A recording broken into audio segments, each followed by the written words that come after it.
ಮರ್ಯಾದೆಯ ಮಾತು ಸದಾ ನಿನ್ನ ಮನದಾಗಿರ್ಬೇಕಮ್ಮ, ಸದಾ ನಿನ್ನ ಮನದಾಗಿರ್ಬೇಕು. ನೋಡಮ್ಮ, ಹುಟ್ಟಿದವರ ಕೀರ್ತಿ ಕೊಟ್ಟವರ ಮರಿಯಲ್ಲಿ ಜ್ಯೋತಿಯಾಗಿ ಬೆಳಗಬೇಕಮ್ಮ, ಜ್ಯೋತಿಯಾಗಿ ಬೆಳಗಬೇಕು. ಹೊಟ್ಟಿಗೆ ಇತ್ತು ಹಿಲತಿದ್ರು ಚಿಂತೆ ಇಲ್ಲ ತಾಯಿ. ಒಂದು ಮಾತು ಹೇಳ್ತೀನಮ್ಮ, ಗರತಿಯ ಸ್ಥಾನವನ್ನು ಮಾತ್ರ ಬಿಟ್ಟು ಕೊಡಬಾರ್ದಮ್ಮ, ಬಿಟ್ಟು ಕೊಡಬಾರ್ದು. ಕಟ್ಟಿಕೊಂಡವನಿಗೆ ಗಟ್ಟಿ ಬಂಗಾರವಾಗ್ಬೇಕು. ಅಕ್ಕಪಕ್ಕದವ್ರನ್ನ ಹಾಲು ಹಣ್ಣಾಗಿ ಪ್ರೀತಿಸು ನನ್ನ ಮಗಳಂತ ನಿನ್ನ ಪಾಲಿನ ತಕ್ಕು ಬಂಗಾರದ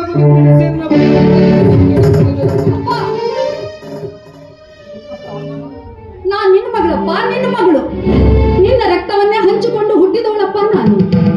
ಬಾಳಿನುದ್ದಕ್ಕೂ ಎಷ್ಟೇ ಕಷ್ಟ ಬಂದ್ರು ಅದನ್ನ ಹೊಟ್ಟೆಯಲ್ಲಿ ಬಚ್ಚಿಟ್ಟುಕೊಂಡು ದಿಟ್ಟತನದಿಂದ ನಡಿತೀನಪ್ಪ. ದುಷ್ಟರ ಕಾಟ ಹೆಜ್ಜೆ ಹೆಜ್ಜೆದು ಇದ್ದರೂ ಅದನ್ನ ದಿಟ್ಟತನದಿಂದ ಎದುರಿಸ್ತೀನಪ್ಪ. ಮಾಡಿಕೊಂಡವನ ಮಾನಿನಿಯಾಗಿ ನೋಡುವರ ಕಣ್ಣಲ್ಲಿ ರಕ್ತವಾಗಿ ಬಾತೀನಂತ 3 ದಿನದ ಸಂತೆಯನ್ನ ನಗನಗುತ್ತಾ ಸಾಗಿಸ್ತೀನಂತ. ಎದ್ದೇಳಮ್ಮ ಮಗು ಅಂಬಿಕಾ, ನಾನೇನಂತ ಮಾತು ಹೇಳಿದ್ದೇನಮ್ಮ? ಅಡೆದವರ ಹೇಳಬೇಕಾದ ಮಾತನ್ನು ನಾ ಹೇಳಿದ್ದೇನಮ್ಮ. ನೋಡಮ್ಮ, ನುಡಿದಂತೆ ನಡೆಯಬೇಕಾದವಳು ನೀನಮ್ಮ, ನೀನು. ಬಹುಕಾಲ ಉಳಿಯುವ ಹೆಸರನ್ನು ಅಳಿಸಿಕೊಳ್ಳಬಾರದಮ್ಮ, ಅದು ನಿನ್ನ ಕೈಯಲ್ಲಿದೆ ಮಗು. ಒಂದು ಮಾತನ್ನು ಮಾತ್ರ ಹೇಳ್ತೀನಮ್ಮ ಮಗು, ಅದನ್ನು ಮಾತ್ರ ನೀನು ಮರಿಬಾರದು. ಏನಪ್ಪ? ನೋಡಮ್ಮ, ಹೆಣ್ಣಾದವಳು ತನ್ನ ಜೀವನದಲ್ಲಿ ಎಲ್ಲವನ್ನು ಕಳೆದುಕೊಳ್ಳಲಿಮ್ಮ. ಹೆಣ್ಣುತನವನ್ನು ಕಳೆದುಕೊಂಡ ಹೆಣ್ಣು ತಿಪ್ಪಿಯಲ್ಲಿ ಕಸ ತಿನ್ನುವ ಕತ್ತಿಗಿಂತಲೂ ಕೀಳಾದವಳಮ್ಮ, ಕತ್ತಿಗಿಂತಲೂ ಕೀಳಾದವಳು. ಅಂತವಳು ಹೆಣ್ಣಾಗಿರದೆ ಮಣ್ಣಿಗೋಗುವ ಎಡಬಾದ್ರೆ ಎಷ್ಟೋ ಸಲ್ವೆ ಮಗಳೇ. ಆಯ್ತಪ್ಪ, ನಿಮ್ಮ ಮಾತಿನಂತೆ ನ್ಯಾಯ ನೀತಿ ಧರ್ಮದ ನುಡಿ ಪಾಲಿಸ್ತೀನಪ್ಪ. ಹಾಗಂತ ನಿಮ್ಮ ಮಾತು ನನ್ನ ಆಶೆಯನ್ನೇ ಈಡೇರಿಸುವ ಕೂಸು ನೀನಾದ್ರ ನಿನ್ನ ಮದುವೆಯನ್ನು ಹೇಗೆ ಮಾಡಬೇಕು ಗೊತ್ತೇನಮ್ಮ? ಹೇಗೆ ಮಾಡಬೇಕಪ್ಪ? ಹಾಗಾದ್ರೆ ಆಲಿಸ್ಕೊಳ್ಳಮ್ಮ ಈ ನಿನ್ನ ಅಪ್ಪನ ಹಾಡನ್ನ.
ನಾನಿಷ್ಟು ದಡೇರ್ಗಡೆಗೆ ಹೋಗಿ ಬೇಕಾಗಿ ಗೊತ್ತಿನಮ್ಮ. ಯಾಕಂದ್ರ ಮುಂದಿನ ವಾರದಲ್ಲಿ ನಿನ್ನ ಮದುವೆ ಗೊತ್ತಲ್ಲ, ಈ ವಿಷಯ ದಡೇರಿಗೆ ತಿಳಿಸಿ ಬರ್ತೀನಿ. ನೀನು ಮನೆಯಲ್ಲಿ ಜೋಪಾನವಾಗಿರಮ್ಮ. ಅಪ್ಪ, ಇನ್ ಯಾವತ್ತೂ ಇವತ್ತು ಹೊರಗೆ ಕಳಿಸ್ಬೇಕಂದ್ರೆ ನನ್ನ ಮನೆ ತಳಗಡೆ ಕೊಡ್ತಿದ್ದೆ ಅಪ್ಪ. ಯಾಕಪ್ಪ ಇವತ್ತು ಹೋಗ್ಲೇಬೇಕೇನಪ್ಪ ನೀನು?